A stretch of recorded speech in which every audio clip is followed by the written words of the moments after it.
So welcome once again, Mr. Pushkar. So let me just introduce you to all the participants who have joined. So Mr. Pushkar Sheth is one of the esteemed advisory board member of the CFD team of FOSSEE, IIT Bombay, and he is the engineering technical leader at WebTech Corporation. Mr. Sheth holds master's degree in automotive engineering from Coventry University, UK. He has over 16 years of experience in computer-aided engineering, diesel engine component durability simulation using FEA, multi-body dynamics and CFD, high cycle and low cycle fatigue methodologies, utilizing both commercial and bespoke in-house codes. Mr. Pushkar has authored internal best practice document for an end-to-end durability processes for critical diesel engine components and combustion simulation. He has significant contributions in the field through patents on heat exchanger durability and publications on combustion methodology. Additionally, he has authored a book titled Build Engineering Applications Using Python and Flask, and maintains a small open source Python library for 3D FFT called Siglizer. So we are really fortunate to have Mr. Pushkar Sheth with us today. So welcome, sir, once again in this session. I believe and I really hope that this session is going to be a very informative one, a very effective one for the participants of this workshop who has joined with us today. So over to you. Sure, thank you, madam. So yeah, every time I attend any of the meetings presented or hosted by FOSSEE, I am really humbled by the presentations given by everyone else, because essentially I am made to realize that I am not a researcher, not yet.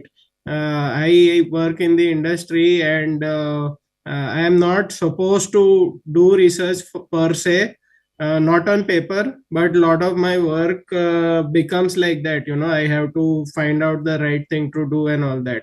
So yeah, combustion simulation happened very recently in my career. I started learning combustion simulation in 2019, 2020. And then took advantage of COVID to deep dive into a lot of it. So yeah, from the start of my career, I've been working on multi-body dynamics of diesel engines at GE Rail, which was then in 2017-18 called WebTech Corporation. We moved out of GE, General Electric, and became a separate company. So many critical component simulation methodologies were set by me, and then a lot of work on vibration simulation as well. So yeah, eventually I got an opportunity to work on combustion to support the advanced engineering team. I'm not a part of advanced engineering. I'm a part of base engine team, whose major role is to support durability. But this was a good learning experience, supporting advanced engineering and doing the combustion simulation. So as I said, my interests varied a lot. So I was not doing mere execution when I got a chance to work on combustion. I also started developing in-house methodologies for pre and post processing. So I will try to cover a few of my contributions along with this. So I'll go to the index page of my presentation.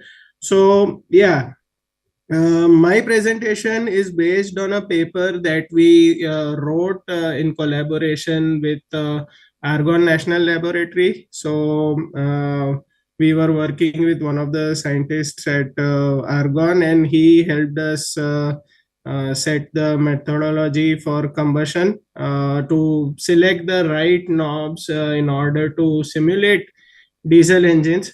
Now, obviously, the question with our internal research team was, why should we do combustion simulation? I mean, what is the motivation? Why should we fund it as an industry? So that part I will spend a single slide, and then I'll move to the bits of what were covered in the paper. So CFD methodology. Now, this part is covered in a single paragraph in the paper, okay, but I try to elaborate given the audience here, given the interests of the audience. They would really like to dive a bit deeper into these things, and some of it I just skimmed through the earlier presentation by Arnab. Really good work by Arnab at TCS on droplet dynamics. Some of the previous work from where his work is derived is applied here to some extent, I believe. Yeah. And then after elaborating on all the numerical algorithms or submodels as they are called, I will move on to the practical part, the application part of it, where I describe the domain geometry and the need for grid generation and independence, and then how we derive the boundary condition with the resources that we have, and how do we set the rate shape. So I think rate shape I will touch upon in the methodology part as well. uh, Further, the last part will be the results of the simulation as they are the way they are covered in the paper.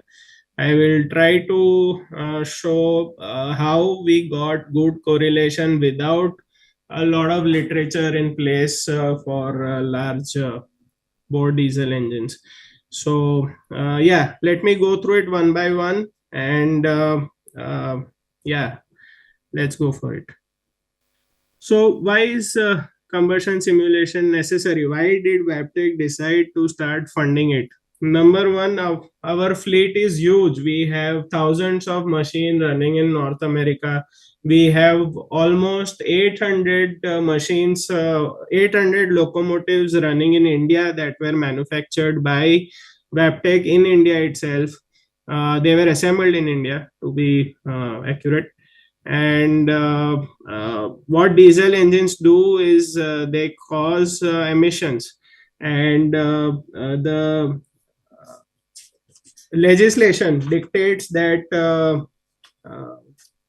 the heavy industry or the diesel locomotive field is the most difficult to decarbonize, and there are plans in place to reduce greenhouse gas emissions by 2030, 50% reduction by 2030, and net zero emissions by 2050.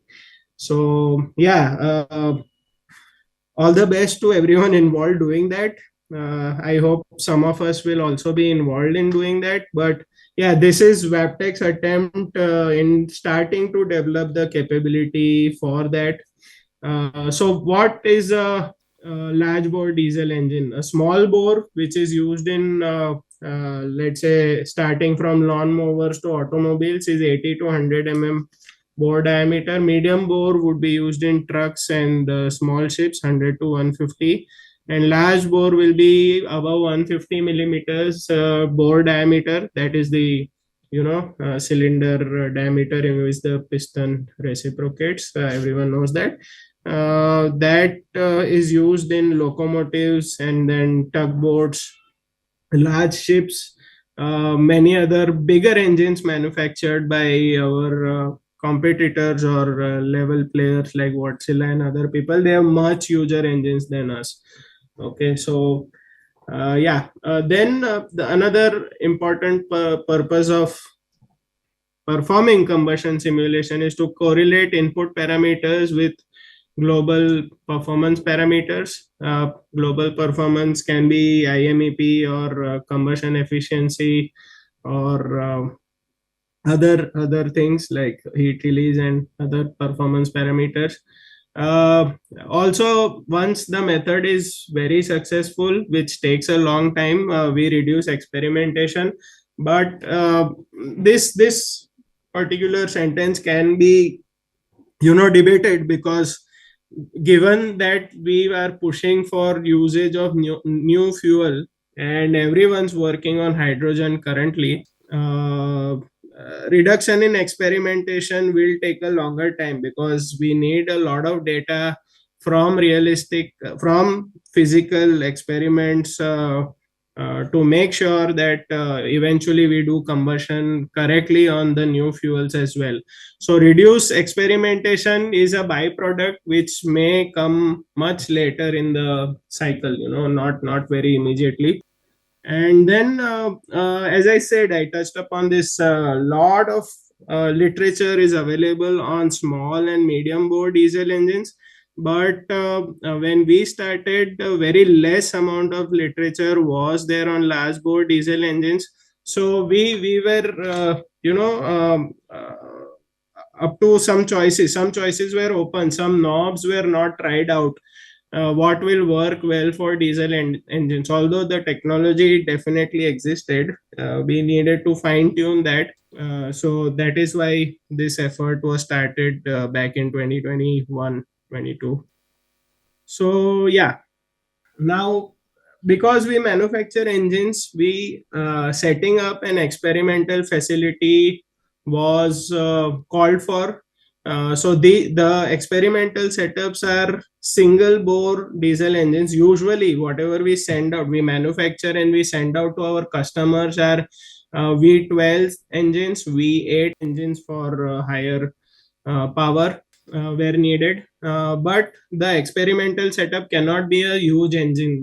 It's going to occupy, a huge landmass, because they are all 30-ton engines, and you cannot run experiments. You cannot afford to run experiments on such a big engine. So you have a single cylinder setup, which has all the intake and exhaust pressures calibrated to the way a single cylinder will see in the V setup. Okay. So that is about the experimental setup. Now we have two engine families. You can go to the Wabtec website and see the type of engine families that we have. I have not made it a part of this presentation because they are already available out there. So we took one of the engine families because we already had an experimental setup in our one of our labs, or one of our factories in the US, and exact replica of that single cylinder setup was built on 1D simulation using GT Power. I'm sure many people know that tool. It's a 1D simulation tool for simulating performance and generating performance parameters for various fuel recipes, and the software is trusted to give out good emission parameters also. So we take advantage of the experimental setup and the 1D simulation setup so that our 3D simulation gets very good curated data from these two sources, and we get a successful 3D simulation. Right. So yeah, I'll dwell more upon this with good images in the later part of the slide. Now I'll move to the slightly difficult part. Now, as I told you, this piece forms a single paragraph in our paper, but I try to dive deeper in interest of the audience here. So for spray modeling, CFD, most of it is established. You in the engine cycle, you have an intake stroke, you have a compression, and then a power stroke, and then exhaust. In If you just want to model it without any fuel interference, you can do it easily with the regular CFD algorithms, with the turbulence models and the finite volume method together. But what complicates combustion is the spray simulation. The injector getting injected right before TDC, during TDC, and a bit later after TDC as well. So for spray modeling, we start off with blob injection model at the start of the injection, but we don't use the entire algorithm. The blob model uses back breakup and then shear stripping, but we only assume that the spray is in small diameters compared to the size of the nozzle. They come out in blobs of a single diameter. And then we move to the KHRT algorithm to simulate the primary and secondary atomization. So KH is used to track the liquid core. I mean, what is assumed is the entire liquid core is a one single body, and the KH algorithm acts because of the instabilities at the jet surface, which causes the jet to disintegrate. And then there is a transition. From this, the cohesion is lost and the fragments start to develop. And then away from the nozzle, the droplets can experience both. The bigger chunks can experience KH, and the smaller chunks can experience Rayleigh Taylor. So that algorithm, both the algorithms compete, and whichever algorithm is the quickest, whichever converges the quickest wins, and that is how the spray atomizes in the domain. Okay, so this is a bit of a comparison. Although in Converge, we use Converge CFD for our combustion simulation. At the start, of course, the blob model is used, but for primary and secondary atomization, the KHRT model is used. And I have tried to list the aspects of each of it. So in the KHRT model, the liquid core is tracked, and then it's tracked only until the core is broken. And then the mesh sensitivity. So one I wouldn't say disadvantage, but one requirement of the KHRT model is it will require a slightly finer mesh than the blob model. The blob model is grid independent because of the back breakup and the stripping, but KHRT needs a slightly finer mesh, at least in the spray cone, so that all these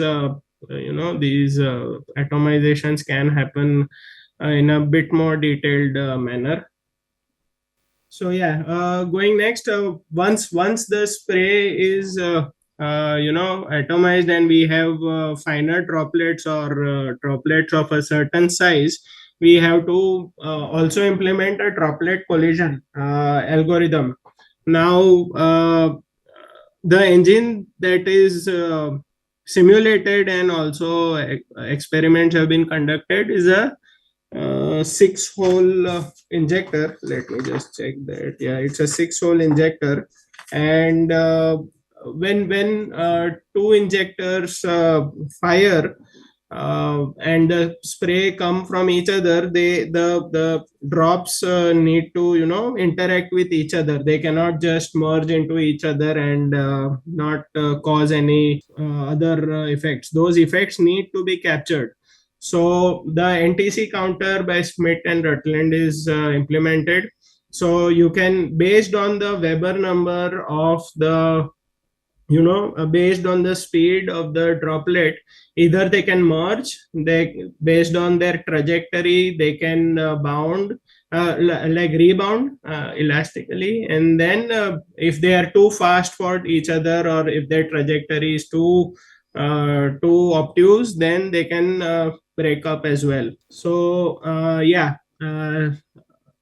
the NTC gives a couple of advantages because the collisions are tracked statistically, and random sampling is used instead of checking all the pairs, because if you start checking all the pairs, it's going to take a huge time for the simulation to convert. The time step may drop a lot, and you spend a lot of time there. Instead, you track only a handful of collisions statistically, say 100,000 to 500,000, and that is how you quicken the simulation. And then there is trajectory based selection. So if the droplets are moving perpendicular to each other, they are not going to collide. If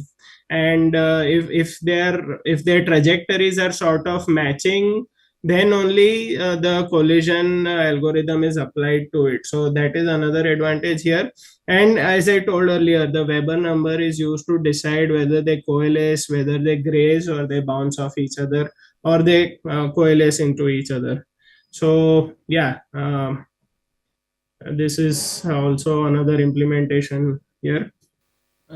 Yeah, and then O'Rourke is also used in some places. It is not entirely eliminated. Like if we have droplet to wall interaction, O'Rourke algorithm is implemented. Here it is not entirely ignored. Only for droplet to droplet interaction, we have Schmidt and Rutland. And droplet drag model, we use a Lewis model. I'm not covered it as a part of this presentation, although. So yeah, where O'Rourke is quicker, it is used. It is not used for drop to drop interaction, but it is used from drop to wall interaction because it is better there. Okay, rate shape algorithm. Now, in all these works, all these research was a part of someone else's work. Okay, but what did Pushkar as an engineer and a non-researcher do in this work? So, my contribution here was this rate shape algorithm. So, I'll try to explain. Let me see if my pen works. Yeah, it works. So, what is a rate shape? Now, when say this is the injector, okay, and there is a so-called pin here, okay, and this pin here in case is controlled by a solenoid, okay, and the solenoid is provided a current, okay, so the current looks like this, something like this, not precisely, and then after a certain period of the solenoid starting, the rate shape starts to develop, okay. So this particular rate, uh, although it is a supplier part, the supplier was very kind enough for providing us rate shapes for many pressures. So we have rate shape is a function of what? It's a function of pressure, nozzle diameter, density of the fluid, and yeah, I think these many. If I forget, I'll come back to it. But then, so what I mean to say is, we have a lot of data for this rate shape with various timings. So this is time in terms of crank angle degree, and we have rate shape in terms of velocity in meter per second. Okay, so we have a lot of data like this, okay, at various pressures. Let's say this is 1800 bar, this is 1600 bar, and let's say this is 1200 bar, and lower ones can go as low as 800 bar. Okay, so these are the lower side. So for now these injection pressures, they are based on uh, the notches. So in a higher notches, of course, what do I mean by notch? Notch is engine speed, okay, simply put. Now if you have seen any locomotive movie, I can point out Denzel Washington's Unstoppable. Okay, if you have seen that movie, he talks about which notch did you leave it at? Which notch did you leave it at? And that fat locomotive driver, he tells, I left it at full notch. That is notch 8. That is the highest notch a locomotive can have. And the highest speed the locomotive can go at. Okay, so for notch 8, 800, 1800 to 2000 bar will be used. Okay, so I let's say I took data for 1200, 1600, and 1800 bar. Now we had a task. We wanted to from test data, what we have from test data, we capture only the solenoid current. Okay, we capture the solenoid current, and from the corresponding solenoid current, we also had a rate shape. We had these two data, and we had the duration of these two. This is the duration of current, and this is the duration of the, this is exaggerated, okay, not, it's not going to last this long, but this is the duration of the spray. Okay, and then if you draw a plot between duration of current and duration of spray, it will sort of come out like this, 45 degree with some scattered here and there. Okay, so what my job was, if we are given a solenoid current, you predict a duration of the spray for that particular pressure, for that amount of holes, and keeping in mind the density. So I started parameterizing all these curves. I had about 30-40 curves for 1800, 1600 and 1200 bar, and I started manually parameterizing each of them. I took 3 weeks, and then came out a simple Python function where you just input the pressure, you input the nozzle diameter, you had an option of giving the coefficient of drag at the injector tip. Okay, that is, I won't dive deeper there here in the interest of time.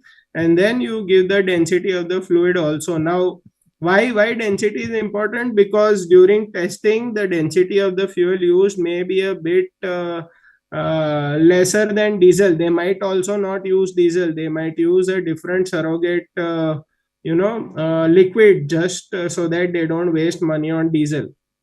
So we need to have a ratio of density between the test fluid versus the fluid we will use in the engine. Okay, so I wrote a Python function wherein you just give these 4 parameters, and boom, it will give you a curve, and it will give you a duration. It will predict a duration that you can correlate back to your injection timing. Okay, so this was version 1. Okay, I was doing too much manual parameterization here to get this sort of curve, and it was restricted only from 2000, let's say anything about 800. So it also worked for 2000 luckily, and only up to 1200 bar. This algorithm worked only for 1200 bar because I parameterized only that data. Now this was version 1. Okay, version 2, which version 1 was done sometime in 2021, just before this paper was written, because I gave the data from this algorithm for this paper, the iterations for this paper. Version number 2 was programmed this year. Now this year task was okay, I will jump the gun here and say that why version 2 was required. Version 2 was required for capturing smaller quantities of fuel, because we decided to start simulating dual fuel simulation. Okay, now dual fuel is using any other fuel, including hydrogen, for our simulation. So we started getting rate shapes for diesel for smaller amounts, because the rate shape for the other fuel will also start increasing, although that data is not available. But for the version 2 in 2025, I used another strategy which parameterizes the entire curve. Okay, and then based on the same data it will give out, but it will work for lower durations also. Only thing is, it was not hard coded as the version 1.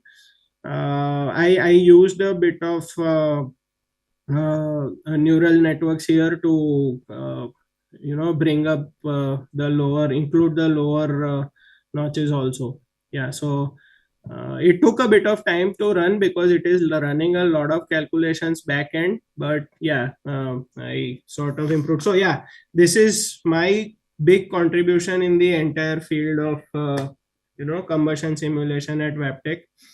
So yeah, going ahead.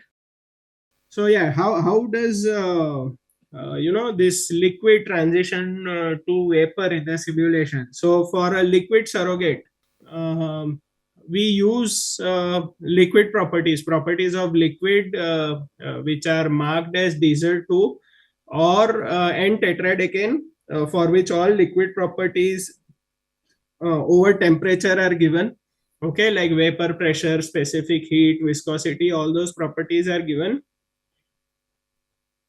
And we use a chemical surrogate, which are chemical species, and they contain all the uh, gas related equations. These are obviously everyone here knows about them. They are chemical kinetics mechanisms. We started off with using n-heptane, but I think which is covered in this paper, but eventually we ended up using n-dodecane. So that is the Wang mechanism by University of Wisconsin.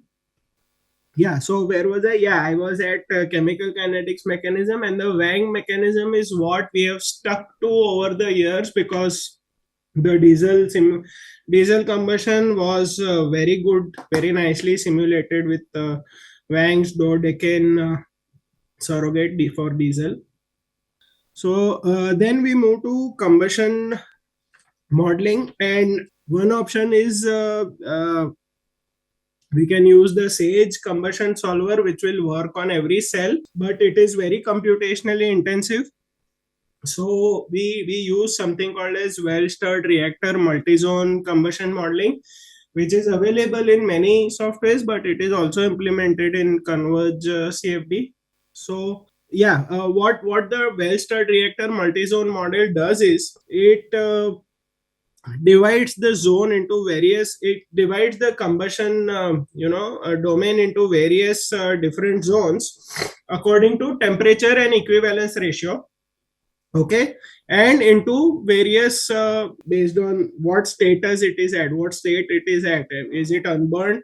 Is the fuel evaporation in these zones? Is the premix happening in these zones? Is the burning happening is in this zone? Or the products have been developed, the reactions are done, and the burned products are now rotating around in this zone. So it divides them into various zones, and each zone will have their bins. Okay, these bins, of course, as I said, are developed are decided based on the variation of the temperature and equivalence ratio.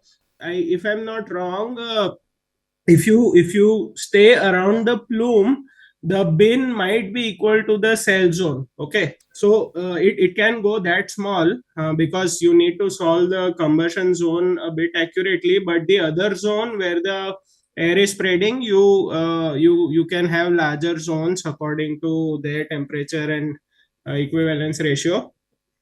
And then you track the mass transfer between the zones, so that you are obeying first law, you are not breaking first law of thermodynamics. So between each zones, when the fuel droplets evaporate, convert from liquid to vapor, you capture the mass transfer from the evaporation to premix zone.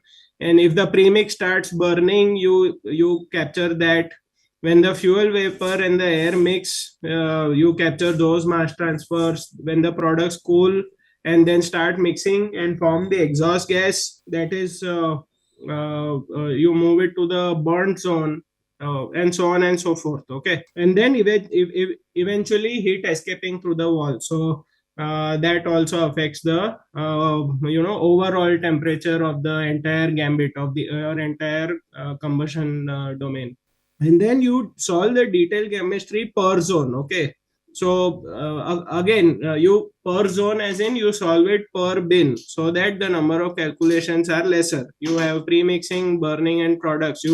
Again you form the bins according to temperature and equivalence ratio, and then this calculation goes much quicker that way. So yeah, once you have the zone temperature and pressures calculated, you can then calculate the heat released by the zone, and then which will also cause increase in temperature. Heat, as covered earlier, heat loss through the walls, compression by the piston, and expansion, which will cause reduction in pressure. Okay, so this we compare with full chemistry, like Sage algorithm or something, which takes a huge amount of time, but WSR multi-zone takes a lower amount of time. Converge uses it for both. It can use WSR multi-zone MZM for 3D simulation. It involves WSR for 0D chemical kinetics also. If you want to develop your own chemical kinetics mechanism, you can do that using Converge CFD. using their 0D tools for ignition delay and 1D simulation for flame speeds and etc.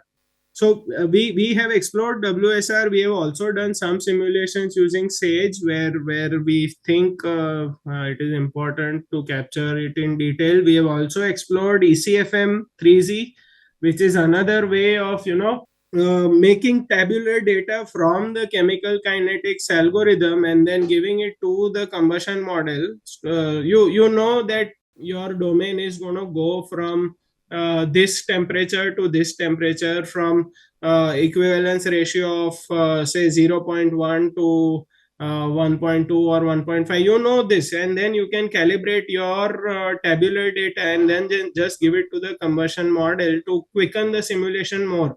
ECFM3Z has been the quickest in the lot. Not for this paper, but much later than this, we have also explored ECFM3Z, which is much quicker than even WSR. So yeah, then turbulence model. I think I don't need to elaborate more here, but our everyone here knows how RNG epsilon works. It boils down to basic, Newton's laws. So if there is a fast fluid and a slow fluid moving along, there is a viscous shear stress formed between them. Is the basic tenet for this, and between this fast fluid and the slow fluid, a viscous shear stress is formed. Now, Boussinesq hypothesis states that turbulent stress is directly proportional to turbulent eddy viscosity and velocity gradient. So the K epsilon calculates the turbulent kinetic energy and the rate of dissipation, how these viscous forces are converted to heat here. This is tracked by the RNG K epsilon, and then the RNG part does a bit of analytical adjustment from the analytical coefficients that are fed to it and adjust the strain rate sensitivity from these. But the basic assumption is that for a single flow, you boil it down to an average single eddy viscosity. This works okay for isotropic flow case, because your turbulent stresses are not formed in all three directions in an isotropic flow. When I say isotropic, you can guess it is like a jet flow moving in a single direction. But in a combustion simulation, the flow involves, as the air enters, it causes a swirl. As the air enters from the intake wall, it causes a swirl.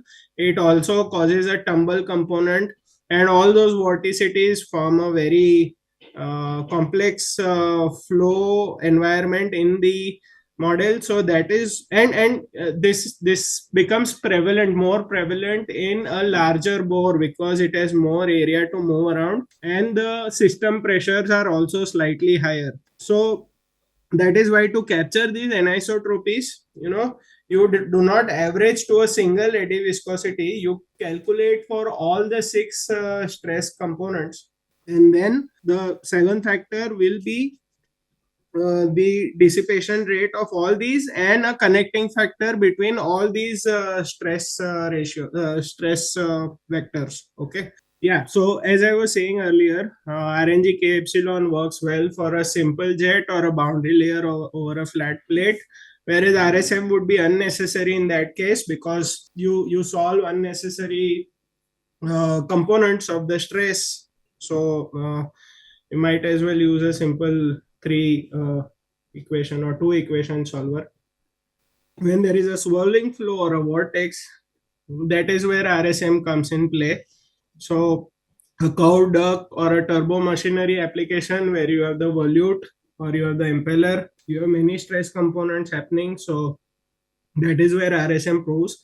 Now, in this summary, diesel, it says reasonable with calibration, and which is true, which we will also observe in our results. RSM makes it a bit more better. It takes the result slightly towards the better side. So yeah, let's move to the results quickly. yeah, there are numerical models. This is obvious for any CFD.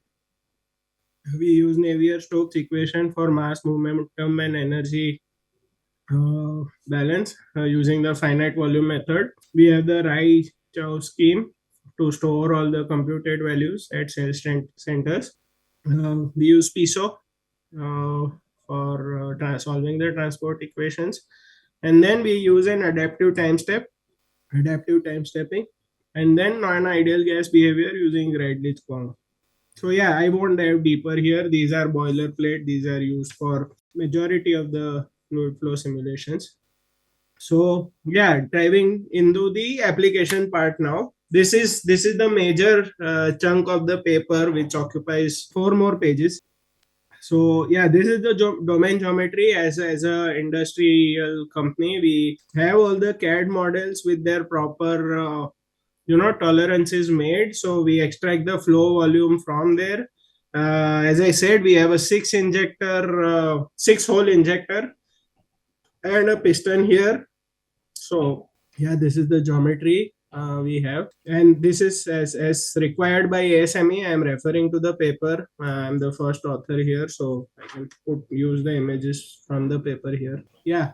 Then we go to grid generation. So as I explained in the KHRT model, for the spray we need finer grid. So we sort of tested out 3 types of grid of 0.5, 0.25, and 0.125.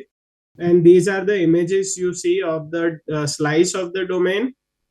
Now these there is embedding in the spray region, which only switches on at -15 before TDC, -15 degrees before TDC, and then goes off at 30 or 40 crank angles after TDC, because it's unnecessary, grid, unless you want to capture the spray. So when the spray is on, the grid embedding is refined. And then we also use automatic mesh refinement, which is now I think also available in OpenFOAM. But this is a Cartesian grid with cut cells. So at the boundaries of the piston and other places, the cells are cut, and you have automatic mesh refinement for temperature and velocity gradients also in the spray region when the spray is happening. The AMR also cuts out at after some time, so that it does not waste a lot of time during intake and exhaust stroke.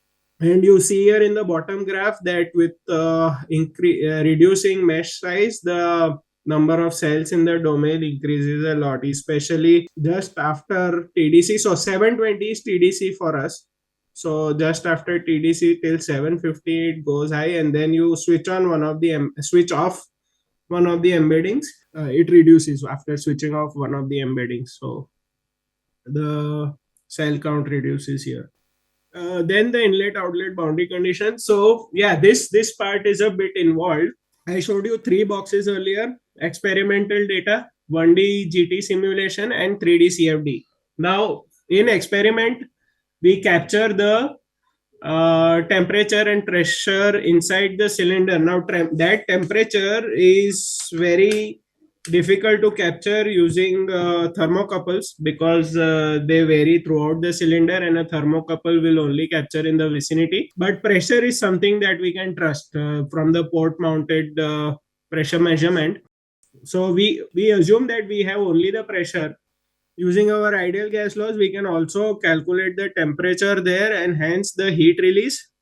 We also have this GT model, wherein if we give this heat release, it will back calculate the pressure and temperature for causing that heat release, and eventually give us an inlet and outlet boundary condition, keeping in consideration all the velocity correction factors required at the inlet and outlet. So what you see on the right is the motored and fired. Motored are in green, and fired temperature and pressure are in magenta and red respectively.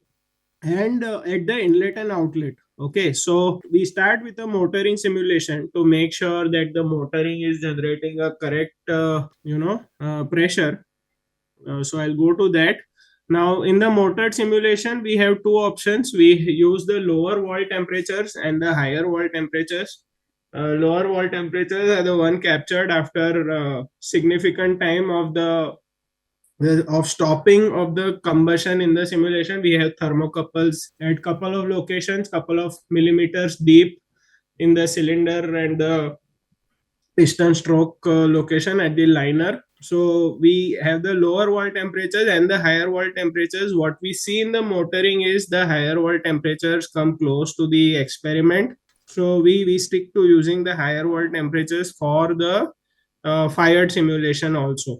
So then we perform a grid convergence, but when we were doing this grid convergence, we were using RNG-K epsilon. So that is why we had a bit of a mismatch here.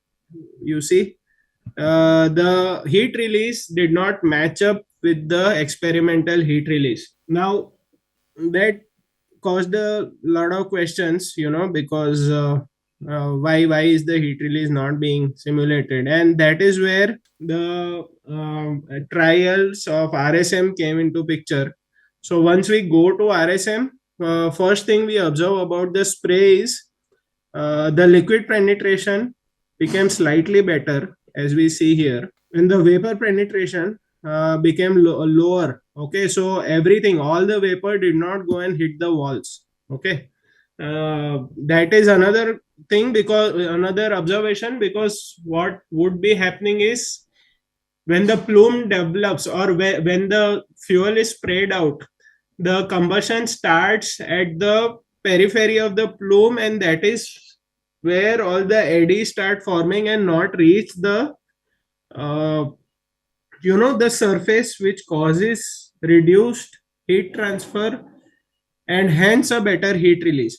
Okay, so then we started matching up with the experimental heat release. We tried three different starts of injections. So now the 13 was the one used earlier in RNG-K epsilon. We went slightly advanced and slightly later also. And all the three cases, we found that there was still a bit of difference in the RSM and the experiment, but it was much better than the RNG-K epsilon. Okay, so yeah, this, I hope this made sense. And then eventually we have global performance parameters like indicated mean effective pressure and thermal efficiency. So first we look at combustion efficiency again for all the three advanced injection advanced timings. We see that RSM fares much closer than experiment, although RNG is not much different. Now, a question may arise here is how much more time did RSM take than RNG? And we did not see a lot of difference. There was only, I think, 6% difference in the time required to solve RSM than RNG. 6 to 8%. Okay, not a lot of overhead because of RSM.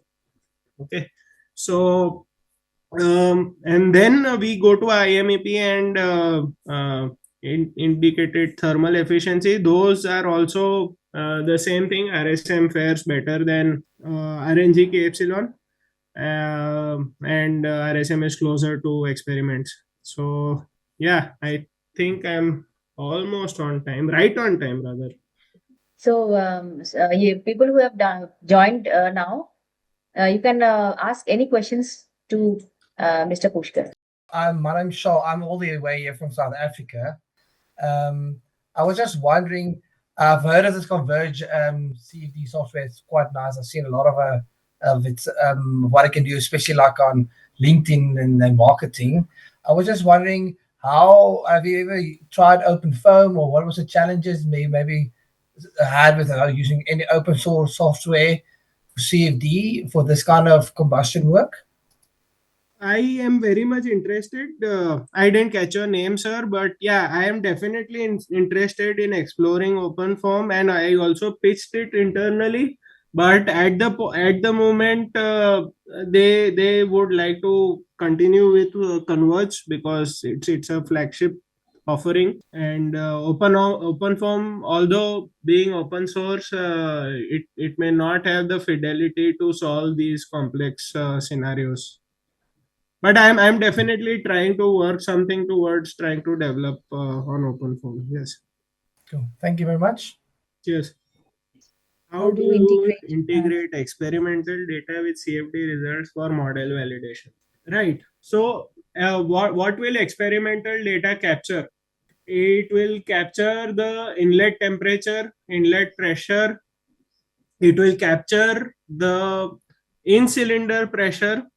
You have the in cylinder pressure from the testing, and then from the exhaust, you have the exhaust. Yeah, so Mohit, I am trying to answer here. So we have the pressure from the in cylinder, we have the pressure from the combustion simulation. We compare the pressure, we compare the heat release rate, like we have done here on my slides, and then we compare cumulative heat release. That is nothing but adding up the apparent heat release at every step, and further if we have a calibrated emission measuring setup in our test, we also go ahead and compare emissions, but at this stage they are very anecdotal.